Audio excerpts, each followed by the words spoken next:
For example 1/2 हा rational number आहे का? आहे. 1/2 काय? Rational number.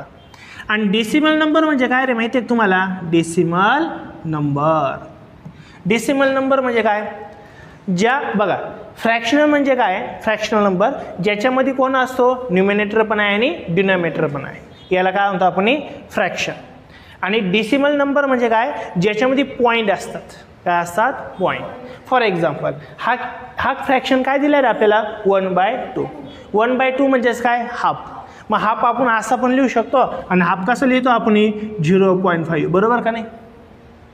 म्हणजे 1/2 आणि 0.5 दोघांमध्ये काही फरक आहे का? नाही. दोघं पण सेमच आहे. पण हा कोणत्या फॉर्ममध्ये लिहिला आपण? रॅशनल फॉर्ममध्ये. आणि हा कोणत्या फॉर्ममध्ये लिहिला आपण? डेसिमल फॉर्ममध्ये. लक्षात येईल का? नक्की एकदा अजून एक सांगतो मी तुम्हाला.